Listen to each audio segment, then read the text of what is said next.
बाण चलाना, मुश्किल में है दास तेरा अब जल्दी आना। तीन बाण के धारी तीनों बाण चलाओ ना, मुश्किल में है दास तेरा अब जल्दी आना।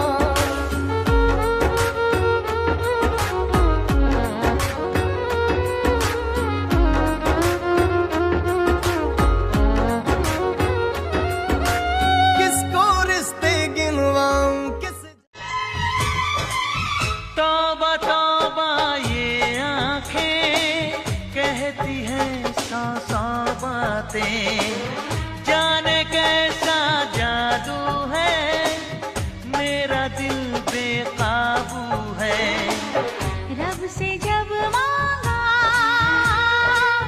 बस तुझे मांगा, रब से जब मांगा।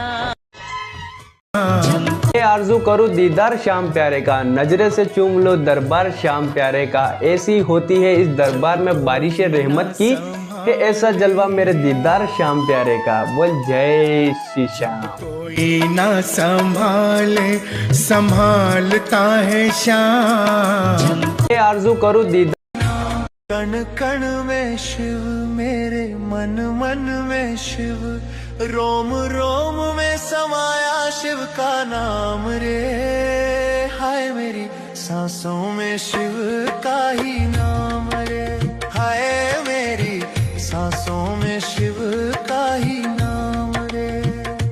जैसे चंदा में शिव, जैसे सूरज में शिव, जैसे चंदा में शिव, जैसे सूरज में शिव, अंबर तारों में समाया शिव का नाम रे। हाय मेरी सांसों में शिव का ही नाम रे, हाय मेरी सांसों में शिव का ही नाम। कण कण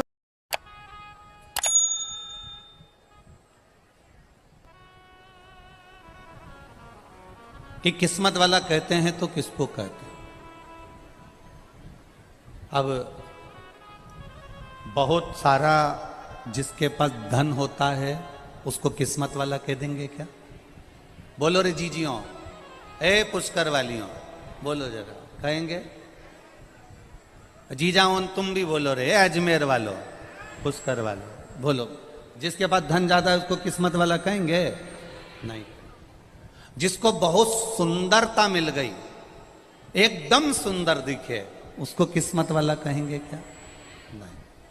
जिसके घर में 3-4 बेटे हो गए, छोरा छोरी हो गए, बड़ी बिल्डिंग बन गई, 2-4 गाड़ियां आ गई, होटल, दुकान, जमीन, पेट्रोल पंप सब हो गया, बहुएं भी आ गई, उनका छोरा छोरी भी हो गया, उसको किस्मत वाला कहेंगे क्या?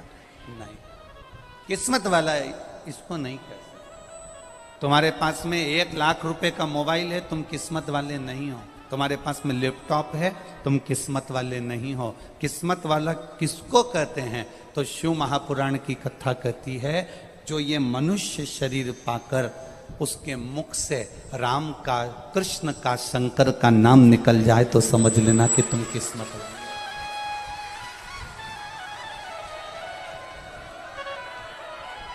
भाग्यशाली इसी को कहते हैं जो शिव नाम में डूबा है, जो शंकर की भक्ति में डूबा है।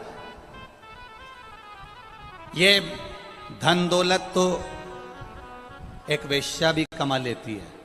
बोलो जम के, सही है कि गलत है? किस्मत वाली खिलाती है क्या? अब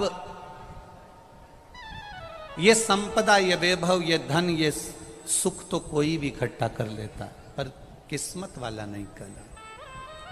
और ये बच्चे लोग कहें कि हमारे 3-4 बेटे हैं, 2-3 बेटियां हैं, हम किस्मत वाले हैं, पोता पोती है, हम किस्मत वाले हैं। तो ईमानदारी से बोलो, इतने सारे बच्चे हैं, परिवार है, कुटुंब है, तो ऐसे तो बहुत सारे जीव जंतु के भी ढेर सारे छोरा छोरी होते हैं, तो कभी अपन उनको कहते हैं कि ये किस्मत वाला। लंका अधिपति रावण को किसी ने किस्मत वाला कहा? नहीं कहा। राक्षस जरूर कहा, असुर जरूर कहा, पर किसी ने किस्मत वाला नहीं कहा। पर किस्मत वाले में भी 3 बड़े प्रबल किस्मत वाले हैं, 3 बड़े भाग्यशाली हैं।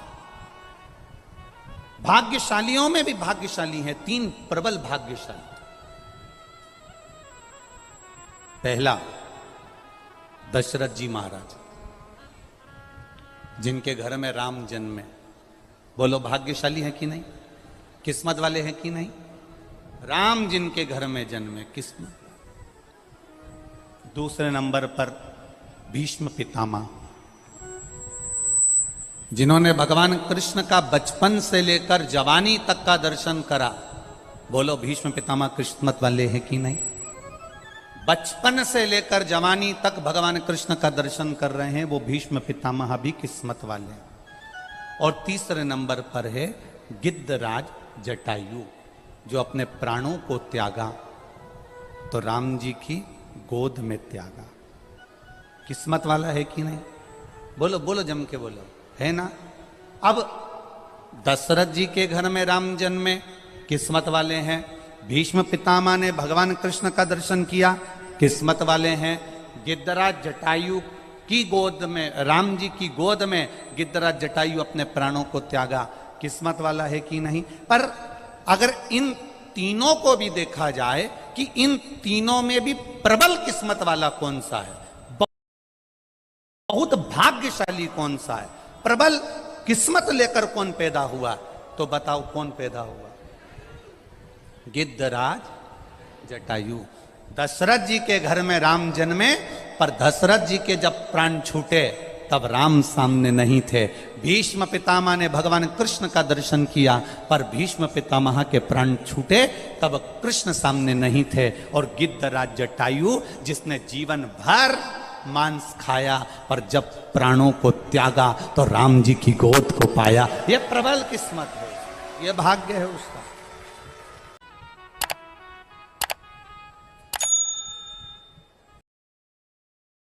वो दिन जब कालों के भी काल महादेव की मृत्यु हो गई थी।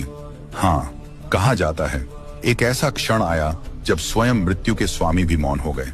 कैलाश पर अजीब सन्नाटा छा गया, डमरू की ध्वनि थम गई, त्रिशूल स्थिर हो गया, नंदी रोने लगे, देवताओं के चेहरे से तेज चला गया, क्योंकि खबर फैल चुकी थी, महाकाल अब नहीं रहे। सोचो, अगर काल ही समाप्त हो जाए तो समय किसके अधीन रहेगा? प्रलय क्यों नहीं आया? सृष्टि कैसे चलती रही? क्या सच में महादेव की मृत्यु हो गई थी, या यह ऐसी लीला थी जिसे समझ पाना ब्रह्मा और विष्णु के लिए भी असंभव था?